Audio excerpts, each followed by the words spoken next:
Hello സുഹൃത്തുക്കളെ, അപ്പോൾ നമ്മുടെ യൂട്യൂബ് ചാനലിലേക്ക് എല്ലാവർക്കും സ്വാഗതം. അപ്പോൾ ഇന്നത്തെ വീഡിയോ എന്താണെന്ന് വെച്ചാൽ കുരുമുളക് ചുരുക്കത്തിൽ 0 കോസ്റ്റിൽ എങ്ങനെ കൃഷി ചെയ്യാമെന്ന് പറഞ്ഞിട്ടാണ് നമ്മൾ ഇന്നത്തെ വീഡിയോ.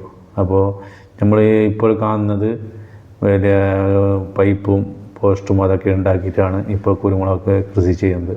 അപ്പോൾ നമ്മൾ ചെയ്യുന്നത് പണ്ടത്തെ രീതിയിലാണ്. എന്താ വെച്ചാൽ പടുമരത്തിൽ നട്ട് പൊടിപ്പിക്കുന്ന രീതിയിലാണ് നമ്മൾ ചെയ്യുന്നുള്ളത്. അപ്പോൾ നമുക്ക് ചിലവ് ഒന്നുമില്ല ഇതിൽ. ഇപ്പോൾ 10-20 ലക്ഷം ഉറുപ്പൊക്കെ ചിലവിട്ടിട്ടാണ് ഇപ്പോൾ കൃഷി ചെയ്യുന്നത്. അപ്പോൾ ഞങ്ങൾ ചെയ്യുന്നത് ഉള്ള പടുമരത്തിലൊക്കെ പൊടിപ്പിച്ച് തെങ്ങിൽ, കവുങ്ങിൽ, പിന്നെ പടുമരം ഇങ്ങനെയൊക്കെയാണ് പൊടിപ്പിച്ചിട്ട് ഞങ്ങൾ കൃഷി ചെയ്യുന്നുള്ളത്. ഞങ്ങളുടെ കൃഷി രീതി. അപ്പോൾ നിങ്ങളുടെ കൃഷി രീതിയും നിങ്ങളുടെ അനുഭവവും എല്ലാവരും ഒന്ന് കമൻ്റ് ഇട്ടിട്ട് അറിയിക്കണം. അപ്പോൾ ഞങ്ങളുടെ രീതി സുഹൃത്തുക്കളെ അപ്പോൾ നമ്മൾ അങ്ങനെ ചെയ്യുന്നതിനൊന്നും വിമർശിക്കുന്നതൊന്നുമല്ല. എങ്ങനെ വേണമെങ്കിൽ ഓരോരോ സൗകര്യത്തിന് വെച്ചിട്ട് ചെയ്യാം. അപ്പോൾ ഞാൻ പറഞ്ഞത് നമ്മുടെ രീതിയാണ് പറഞ്ഞത്. നമ്മളിപ്പോൾ ഒന്നുമല്ല, ഉപ്പാൻ്റെ കാലത്തെ ഇതാണ്, ഈ രീതിയാണ് നമ്മളെ ഈ ഗ്രാമത്തിലെല്ലാവരും അങ്ങനെയാണ് ചെയ്യൽ. പക്ഷേ ഇതിന് വളം ആവശ്യമില്ല, വെള്ളം ആവശ്യമില്ല. ഇപ്പോൾ നമ്മളിപ്പോൾ ഇതിൻ്റെ അടുത്തൊരു വീഡിയോ കണ്ടിട്ടുണ്ടായിരുന്നു.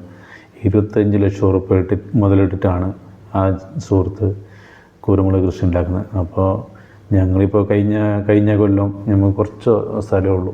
അപ്പോൾ അതിൽ നമുക്കൊരു 1 കിൻറ്റൽ 40 കിലോ കിട്ടിയിട്ടുണ്ട്. 140 കിട്ടിയിട്ടുണ്ട് കഴിഞ്ഞ വർഷം.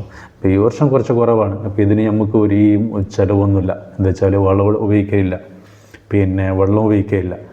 നമ്മൾ ഇത് മഴക്കാലത്ത് ഇതിനെ നട്ട് പൊടിപ്പിച്ചിട്ട് ഉണ്ടാക്കുന്നതാണ് ഇങ്ങനെ. അപ്പോൾ നമ്മൾ ഈ പൈപ്പ് മരമൊന്നുമല്ല കൃഷി ചെയ്യുന്നത്. അപ്പോൾ ഈ രീതിയാണ് എൻ്റെ അഭിപ്രായമാണ്. ഈ രീതിയാണ് നമുക്ക് എളുപ്പ വഴിയാണ്. ഇതിലൊരു നമുക്ക് വലിയ ക്യാഷൊന്നും നമ്മൾ എടുക്കേണ്ട ആവശ്യമില്ല. അപ്പോൾ നിങ്ങൾ കുറേ ആൾക്കാർ ഇങ്ങനെ ചെയ്യുന്നുണ്ട്. അപ്പോൾ നമ്മൾ ഫുള്ളൊരു വീഡിയോ നമ്മൾ ഈ ചാനലിൽ ചെയ്യുന്നുണ്ട്, അടുത്തിട്ട് തന്നെ ചെയ്യുന്നുണ്ട്. നമ്മളെല്ലാം ഉൾക്കൊള്ളിച്ചിട്ട് ഫുള്ള് രീതി എങ്ങനെ നമ്മളിവിടെ ഈ ഗ്രാമത്തിൽ ചെയ്യുന്നതെന്ന് ഫുള്ളായിട്ട് ഞാൻ ചെയ്യുന്നുണ്ട് ഒരു വീഡിയോ. അപ്പോൾ നിങ്ങൾ ഈ വീഡിയോ മാക്സിമം സപ്പോർട്ട് ചെയ്യണം. നിങ്ങളെ അനുഭവം നിങ്ങൾക്കെല്ലാം അഭിപ്രായം ഉണ്ടല്ലോ. അപ്പോൾ സുഹൃത്തുക്കളെ, നമ്മളെ വീഡിയോ ഇത്രയേ ഉള്ളൂ. അപ്പോൾ നിങ്ങൾ കമൻറ്റ് വഴി അറിയിക്കുക. അപ്പോൾ ഞങ്ങൾ നെക്സ്റ്റ് വീഡിയോ ഫുള്ള് വീഡിയോ ആയിട്ട് വരുന്നതായിരിക്കും. ഓക്കെ.